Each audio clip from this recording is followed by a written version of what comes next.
Halo Sobat Himepa, Himiepa, kembali lagi nih. Kita bawa video pembelajaran lagi loh. Kali ini materi terkait pendapatan nasional dengan pemateri Kanova Elia. Jangan lupa cek deskripsi video untuk lihat soal full materi yang disampaikan ya. Happy watching!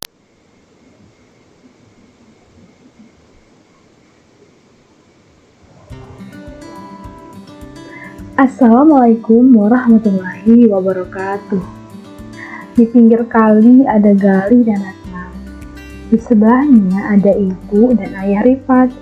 Apa kabar semuanya? Semoga kita senantiasa sehat walafiat. Jumpa lagi dengan Fly Podcast Bidang 1 Himpunan Mahasiswa Ekonomi Pembangunan Fakultas Ekonomi dan Bisnis Universitas Lampung. Untuk video pembelajaran kali ini, kita akan membahas mengenai pendapatan nasional. Baik, langsung saja dimulai ya.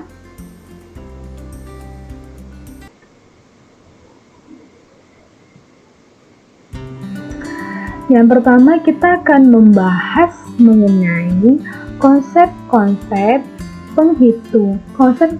penghitungan produk domestik bruto. Menurut Sukirno, produk domestik bruto dapat diartikan sebagai nilai barang-barang dan jasa yang diproduksikan di dalam negara tersebut dalam satu tahun tertentu. Dalam bahasa Inggrisnya adalah gross domestic product, yakni nilai barang dan jasa dalam satu negara yang diproduksikan oleh faktor-faktor produksi milik warga negara atau warga negara asing. Produk nasional bruto atau gross nasional, kemudian ada juga produk nasional bruto atau gross national product adalah konsep di mana nilai barang dan jasa yang dihitung dalam pendapatan nasional hanyalah barang dan jasa yang diproduksikan oleh faktor-faktor produksi yang dimiliki oleh warga negara dari negara yang pendapatan nasionalnya dihitung. Jadi, dalam produk nasional bruto tidak dihitung produksi yang diwujudkan oleh faktor-faktor produksi milik penduduk atau perusahaan negara lain yang digunakan di negara tersebut. Istilah pendapatan nasional atau national income dimaksudkan untuk menyatakan nilai barang dan jasa yang dihasilkan dalam suatu negara. Pengertian lain adalah jumlah pendapatan yang diterima oleh faktor-faktor produksi yang digunakan untuk memproduksikan barang dan jasa dalam satu tahun tertentu.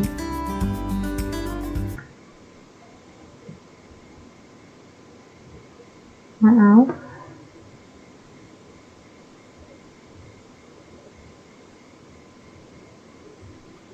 Nah, teman-teman, kemudian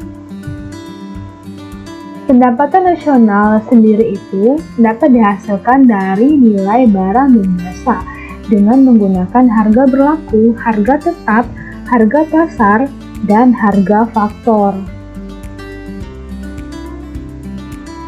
Lalu, apa yang dimaksud dengan harga berlaku, harga tetap, harga pasar, dan harga faktor tersebut?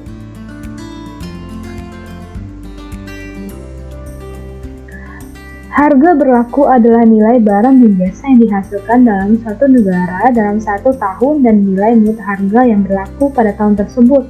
Harga tetap adalah harga yang berlaku pada satu tahun tertentu dan seterusnya untuk digunakan nilai barang dan jasa yang dihasilkan pada tahun tertentu. Harga pasar berarti penghitungan nilai barang dan jasa itu menggunakan harga yang dibayarkan oleh pembeli.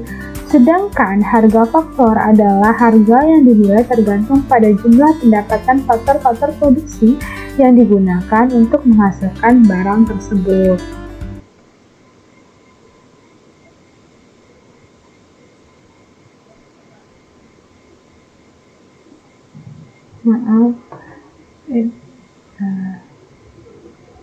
Baik, kemudian kita akan membahas mengenai manfaat penghitungan pendapatan nasional.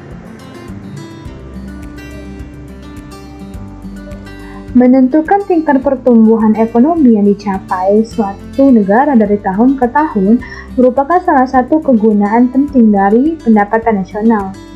Dengan adanya pengamatan tingkat pertumbuhan yang dicapai, maka maka suatu negara dapat dinilai prestasi ekonominya, baik itu dalam jangka pendek maupun dalam jangka panjang.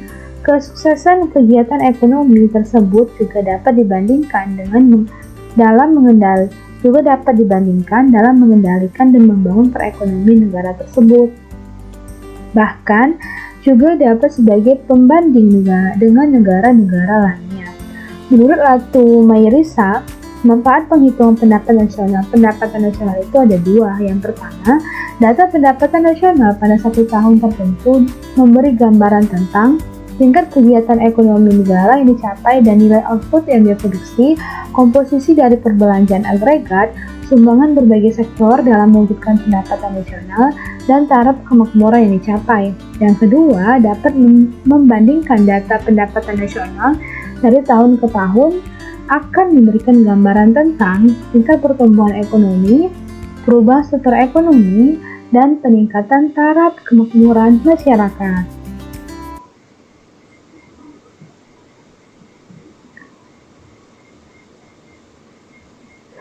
Lalu kita akan membahas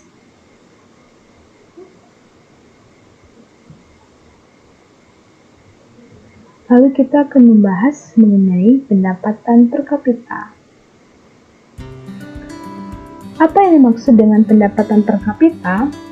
Pendapatan per kapita adalah pendapatan rata-rata untuk masing-masing penduduk dalam suatu negara selama satu periode tertentu, biasanya 1 tahun. Manfaat penghitungan pendapatan per kapita menurut Ratu Mayrisa adalah sebagai berikut. Yang pertama, perbandingan data tingkat kesejahteraan antar negara. Yang kedua, perbandingan tingkat standar hidup suatu negara dengan negara lain. Yang ketiga, untuk mengambil kebijakan atau sebagai bahan utama pertimbangan dalam mengambil langkah ekonomi. Yang terakhir, data untuk melihat tingkat perbandingan kesejahteraan masyarakat suatu negara. Menurut Bank Dunia atau World Bank, tingkat pendapatan per kapita suatu negara dibedakan menjadi 4 kelompok. Yang pertama, negara yang berpendapatan rendah, negara yang berpendapatan menengah ke bawah, negara yang berpendapatan menengah tinggi, dan negara yang berpendapatan tinggi.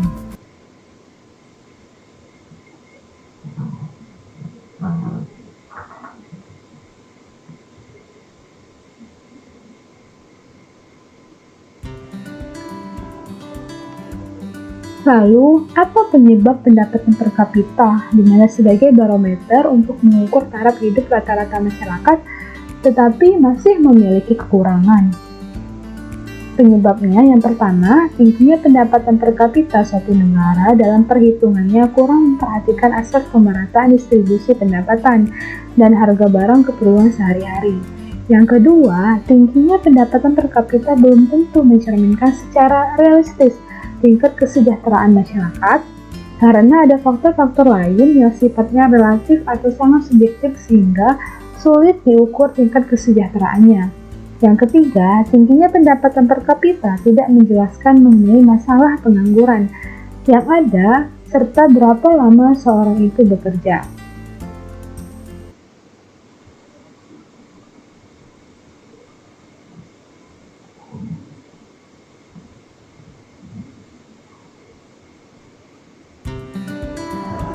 Kemudian kita akan membahas perubahan pendapatan nasional.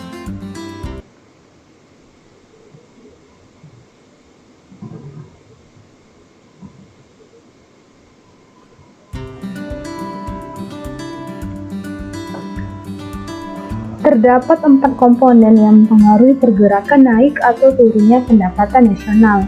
Yang pertama ialah konsumsi rumah tangga atau sering disebut dengan C, atau sering disingkat dengan huruf C atau consumption, yaitu dari bahasa Inggris, kemudian kemudian tabungan atau saving. Naik turunnya konsumsi rumah tangga mempengaruhi penjualan perusahaan dan produksi. Umumnya, rumah tangga dapat membelanjakan atau menabung dari pendapatannya. Selanjutnya, tiap presentasi pendapatan yang digunakan untuk konsumsi barang dan jasa meningkat, maka akan mengurangi porsi pendapatan untuk konsumsi dan akan meningkatkan persentase pendapatan yang ditabung. Lalu yang kedua ialah investasi atau sering dilambangkan dengan huruf I. Biasanya yang dimaksud dengan investasi adalah investasi bruto oleh perusahaan, yaitu jumlah nilai barang dari bangunan dan peralatan yang tahan lama serta perubahan di dalam nilai persediaan perusahaan. Nah, jadi investasi bruto meliputi pembangunan pabrik, pembelian mesin-mesin baru, dan pembangunan rumah baru serta tambahan persediaan perusahaan. Yang ketiga ialah pengeluaran pemerintah atau government expenditure yang sering dilambangkan dengan huruf G. Pemerintah membeli barang dan jasa untuk memperlancar kegiatannya. Apabila seorang bupati kepala daerah selaku pemerintah membeli mesin, maka pembelian ini termasuk pengeluaran pemerintah. Selain untuk pembelian barang dan jasa, ada juga pengeluaran yang bersifat transfer. Yang terakhir ialah ekspor dan impor. Ekspor atau X dan impor atau M biasanya ditulis menjadi satu dalam tanda kurung, yaitu ekspor dikurang impor. Ini disebut dengan ekspor atau impor neto yang tercakup di dalam ekspor atau impor neto termasuk tidak hanya ekspor atau impor barang, melainkan mencangkup pula ekspor atau impor jasa. Ekspor neto adalah nilai dari ekspor barang dan jasa yang dikurangi dengan nilai dari impor barang dan jasa.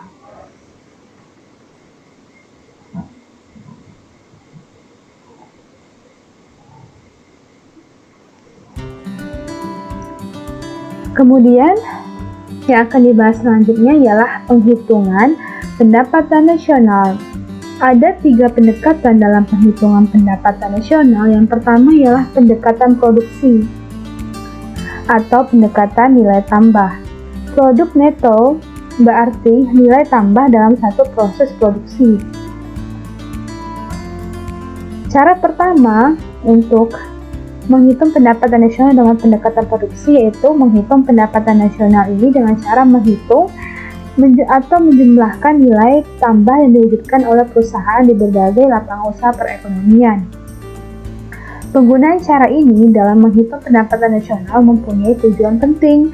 Yang pertama, untuk mengetahui besarnya sumbangan berbagai sektor ekonomi di dalam mewujudkan pendapatan nasional.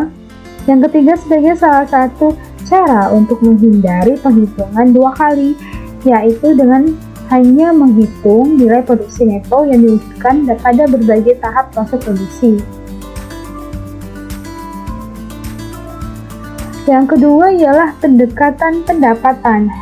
Dalam buku mikroekonomi sudah diterangkan bahwa faktor-faktor produksi dibedakan menjadi 4 golongan: tanah, tenaga kerja atau sumber daya manusia, modal atau sumber daya alam, dan keahlian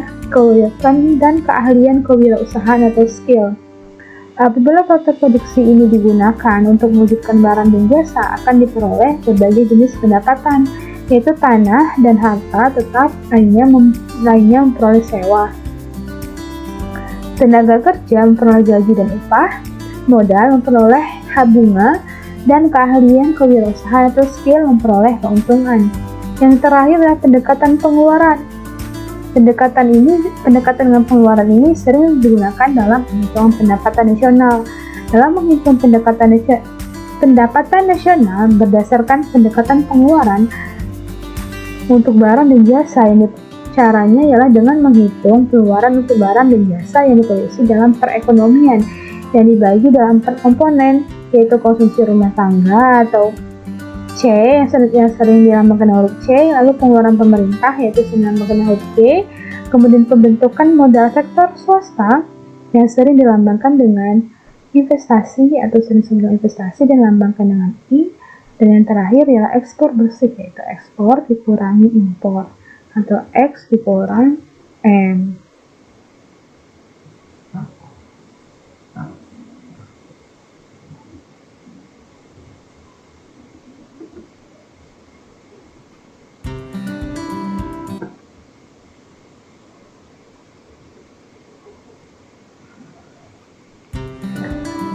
Kemudian kita akan membahas mengenai tingkat pertumbuhan ekonomi. Manfaat dari pentingnya data pendapatan nasional adalah untuk menentukan tingkat pertumbuhan ekonomi suatu negara dari tahun ke tahun. Lalu bagaimana cara menghitung faktor tingkat pertumbuhan ekonomi pada satu negara?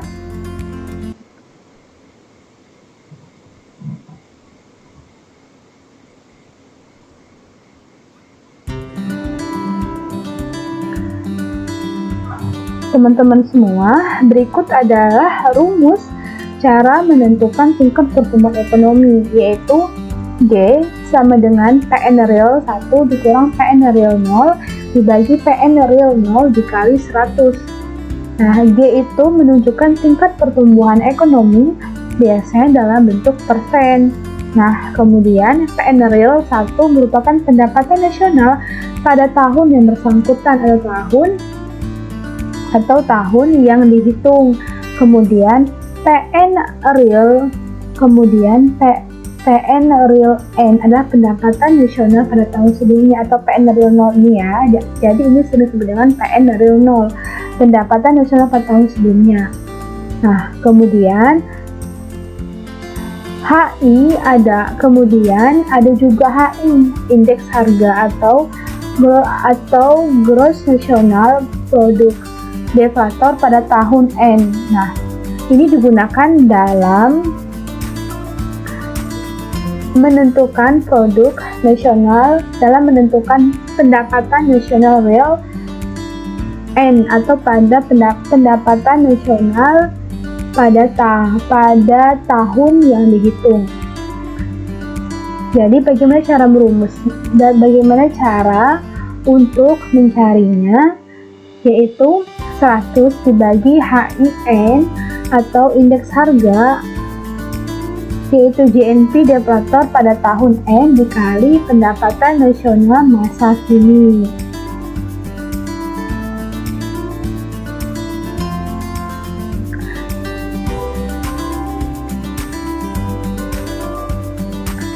Untuk pendapatan nasional real N ini adalah pendapatan nasional real tahun N. Lalu, teman-teman, saya jelaskan kembali ya. Untuk PN real N adalah pendapatan nasional real tahun N. Kemudian untuk HIN ada harga indeks atau pendeflasi pendapatan nasional pada tahun N. Dan pendapatan nasional masa kini atau PN masa kini adalah pendapatan nasional pada harga masa kini, yaitu pada tahun N.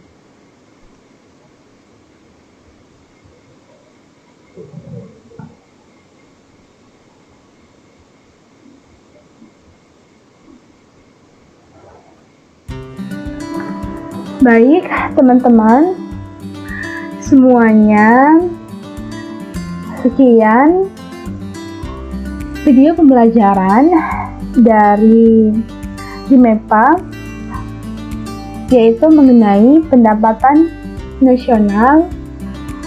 Mohon maaf atas segala kekurangannya. Terima kasih atas perhatiannya. Semoga video ini bermanfaat. Tetap jaga kesehatan ya teman-teman. Sampai jumpa pada video pembelajaran HIMEPA selanjutnya. Wassalamualaikum warahmatullahi wabarakatuh. Bye. Semoga video pembelajaran ini bermanfaat. See you on the next video.